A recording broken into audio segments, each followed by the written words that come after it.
किसान भाइयों नमस्कार। आज इस कार्यक्रम में हम चर्चा करेंगे रबी फसलोत्तर प्रबंधन के बारे में। जैसा कि आप सब जानते हैं, अभी रबी की फसलों का सारा पूरी परिपक्व अवस्था में आ गई है, कटाई का कार्य शुरू हो गया है और इस वक्त सबसे ज्यादा ध्यान देने की बात है कि हमारा फसलोत्तर प्रबंधन कैसा हो, हमको उससे ज्यादा फायदा कैसा हो, किस तरह से पहुंचे, उसके बारे में हम चर्चा करेंगे। अब गेहूं, ज्वार और ये इनमें सब में हमारी फसलें करीब पकने पे अवस्था पे है। जौ लगभग तैयार है, हमारा सरसों की कटाई शुरू हो गई है। इसके साथ साथ बहुत जो मसाले हमारे बीज मसाले, जीरा, धनिया, सौंफ, सुआ, इनकी भी तुड़ाई अभी कटाई शुरू हो गई है और इनके कुछ एक महीने तक उनकी कार्यक्रम चलेगा। इसलिए सबसे ज्यादा ध्यान देने की जो चीजें हैं उनके बारे में हम चर्चा करेंगे। सबसे प्रमुख अभी जो हमारी दलहन है, यहाँ के राजस्थान की प्रमुख दाल चना, उसकी भी अभी थोड़ा कटाई शुरू हो गई है और इनके बारे में सबसे ज्यादा ध्यान देने वाली बात है कि किस अवस्था में इनकी कटाई की जाए। कटाई करते वक्त ये आप ध्यान रखें कि ये जब दाने पूरे पक गए हों और जैसे गेहूं के अंदर पूरा दाना हार्ड सख्त हो जाता है और उसके बाद इनको पत्ते ये सारे इनके पीले पड़ जाएं, उस टाइम इनकी कटाई की जाती है। और कटाई करने के बाद इनको धूप में आप ये निश्चित करें कि इनको इतना सुखाएं कि इनमें नमी की मात्रा 12% से कम हो जाए। और सूखने के बाद दाना जब मुंह में आप डालें, थ्रेशर से निकालने के बाद इसको कुछ देर फिर सुखाया जाए और इसको मुंह में लेने के बाद बहुत कड़क की हार्ड सख्त दाना हो और काटते वक्त कड़क आवाज आए, या इसमें 12% से नीचे नमी हो। मॉइस्चर मीटर आजकल करीब सब जगह मंडियों में उपलब्ध है, उनसे जानकारी प्राप्त की जा सकती है। चने के अंदर जो नमी की मात्रा, दलहन है हमारी जो प्रमुख, उनके अंदर करीब 8 से 10% से कम नमी होनी चाहिए। और मसाले जितने भी हम सुखा रहे हैं उनमें ज्यादातर ये प्राय निश्चित करें कि धनिया, सौंफ, जो हमारी राज्य की प्रमुख फसलें हैं उनमें नमी की मात्रा 12% से कम हो। और मिर्च जो अभी उनको सुखाया जा रहा है उनमें भी करीब 8% से कम नमी हो, क्योंकि नमी के पूर्ण सूखने के बाद आप ये निश्चित करें कि इनको हम जिन पैकिंग करें तो उनको बोरियों में साफ बोरियां हो और नई बोरियों की आप व्यवस्था करें। ज्यादातर ये ध्यान रखें कि पुरानी बोरियां या गंदी बोरियों का उपयोग नहीं करें। और बोरियों के साथ साथ आप ये भी ध्यान रखें जो खाद और बीज खाद के लिए या कीटनाशकों के लिए उपयोग की जाती है बोरियां और प्लास्टिक के कट्टे, उनमें इन खाद्यान्न को कभी भी पैक नहीं करें। पैकिंग करने के बाद इन फसलों को आप पूरी निश्चित करें कि इनमें साफ सफाई पूर्णतः से साफ हो। इनको क्लीनिंग ग्रेडिंग की यूनिट्स जो मशीन है उनके द्वारा उनको साफ करें या छलने में इनको साफ करें। पत्थर और जो गंदगी है जैसे लकड़ी के डंठल हो या मिट्टी की मात्रा हो, उनको आप बिल्कुल अलग कर दें। और ये निश्चित करें कि ये कटाई के उपरांत जमीन के संपर्क में या गोबर के कणों के संपर्क में नहीं आए। इसलिए इनको जब तैयार करते हैं हम तो तिरपाल यूज करें आप, या सीमेंट के पक्के चबूतरों को साफ करके उन पे याद रखें, क्योंकि मिट्टी और गोबर में संपर्क में आने से इनकी गुणवत्ता खराब होती है। पैकिंग के बाद सबसे जो ध्यान देने लायक बात है कि इनको आप रखें कैसे। तो रखने के लिए भारत सरकार के प्रमाणित गोदाम है, उनमें रखा जाए जहां आधुनिक तकनीकियों के द्वारा इनको सुखाया जाता है और रखा जाता है, जिसके अंदर जो कीटनाशक दवाइयों का या ज्यादा उपयोग नहीं किया जाता और बड़ी सावधानी से वैज्ञानिक तरीके से रखा जाता है इनमें, और पदार्थ खराब नहीं होते हैं। इनमें चूहे या कीट उनका प्रकोप नहीं होता है, जिससे कि ये सुरक्षित रहते हैं। और इन गोदामों में रखने के उपरांत काश्तकार को एक विक्रय पर्ची दी जाती है, जिसमें उसका वो जो सामान रहन रखा हुआ है, इसको बोलते हैं प्लेज फाइनेंस स्कीम।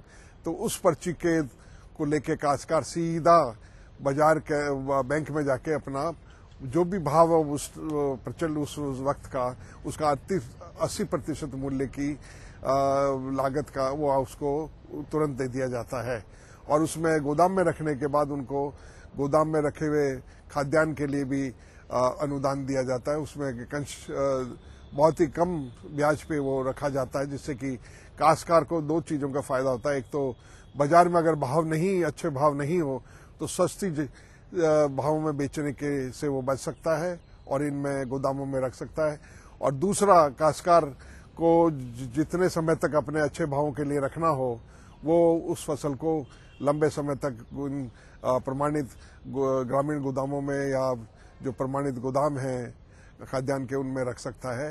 और कुछ जो मसाले वाली फसलें उनके लिए भी अभी वर्तमान में भारत सरकार ने कोल्ड स्टोरेज में रखने के लिए भी यही सुविधाएं प्रदान कर दी हैं। जो प्रमाणित कोल्ड शीत भंडार गृह हैं उनमें रखने के उपरांत आप ज्यादा ये बैंक से पैसा ले सकते हैं और लंबे समय तक इसको रखा जा सकता है।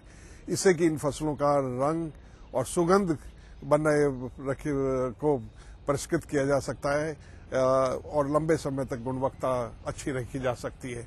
क्योंकि प्राय इनको घरों में अगर आप भंडारण करते हैं तो धनिया या उसका खुशबू, उसका रंग प्राय बहुत जल्दी खराब हो जाते हैं और सौंफ है उसका रंग भी बहुत जल्दी खराब हो जाता है, जिससे कि उसके अच्छे भाव नहीं मिलते। इसलिए शीत भंडारगृहों में रखने से इन फसलों को हम सुरक्षित रख सकते हैं और उनकी गुणवत्ता बनाए रख सकते हैं और लंबे समय तक आप इसको अच्छे भावों जब भी मिलें जब तक आप इसको बेच सकते हैं। इसके साथ साथ भंडारण करते वक्त ये ध्यान रखें आप इनको जमीन पे नहीं रखें।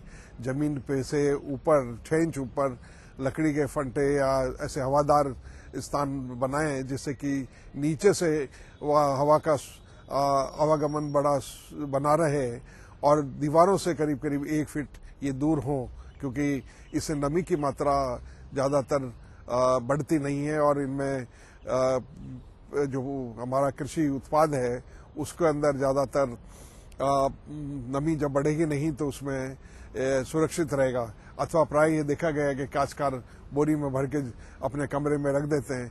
उसके रखने से क्या होता है कि आसपास की नमी बीच में ज्यादा बढ़ जाती है। बाहर तो बोरी के चारों तरफ का जो है नमी कम हो जाएगी और अंदर की नमी बढ़ जाएगी, जिससे कि फंगस एस्परजिलस फ्लेविस एक फफूंद होती है वो उग जाती है और उसकी वजह से ज्यादातर एक अफ्लाटॉक्सिन नाम की एक विषैला पदार्थ बनता है, वो उसको बहुत ही नुकसानदायक है, कैंसर की बीमारियां उत्पादन करता है और प्रतिबंधित है। तो इससे इसका बचाव किया जा सकता है। प्राय मिर्चों में, मसालों में, गेहूं में ये ज्यादातर समस्या रहती, उससे इसको बचाया जा सकता है। जो अभी वर्तमान में हमारा जो भारत सरकार के अधीन राष्ट्रीय कृषि विपणन संस्थान है, उसका प्रमुख कार्य है कृषि के विपणन के बारे में जानकारी देना। यहाँ प्रमुख रूप से ज्यादातर भारत सरकार के जितने भी मंडियां हैं, कृषि विपणन निर्देशालय है, कृषि विपणन बोर्ड है या काश्तकार हैं, उनको ज्यादातर प्रशिक्षण दिया जाता है कृषि विपणन का और उनका फसलोत्तर प्रबंधन का। अच्छे फसलोत्तर प्रबंधन के लिए क्या क्या चीजें आवश्यक है उनके बारे में बताया जाता है। कैसे ग्रेड की जाए, कैसे उनको पैकिंग किया जाए, कैसे उनको निर्यात किया जाता है, उनकी गुणवत्ता रखी जा सकती है और उनमें अंतर्राष्ट्रीय मापदंडों को ध्यान में रखते हुए स्वच्छता के प्रमाण पत्र दिया जाता है, जिससे कि किसी भी विदेश में इनको भेजा जाए तो फाइटोसैनिटरी सर्टिफिकेट या स्वच्छता के मापदंडों पे हमारा जो निर्यात होता है, प्रमुख रूप से जो फसलें, मसाले वाली जिन्स हैं या उनके द्वारा कोई उत्पाद बना के हम यहाँ से निर्यात करते हैं, उनमें ये बहुत ही ध्यान रखना बहुत जरूरी है, क्योंकि अंतर्राष्ट्रीय प्रतिस्पर्धा बढ़ती जा रही है। अब भारत में भी अंतर्राष्ट्रीय व्यापार संगठन के हम सदस्य हैं, इसलिए स्वच्छता के मापदंड और फसलोत्तर प्रबंध का ध्यान रखना बहुत जरूरी है। किस किस फसलों में कौन कौन सा पैकिंग मटेरियल्स यूज किए जाते हैं पदार्थ, उनके बारे में पूरी जानकारी दी जाती है। कौन सी बोरी, किस साइज की बोरियों का उपयोग कितने वजन के लिए किया, कि कौन कौन कृषि जिन्सों में कौन कौन सा किया जाता है, ये आप भारत सरकार के ब्यूरो ऑफ इंडियन स्टैंडर्ड जो है उनसे जानकारी ले सकते हैं।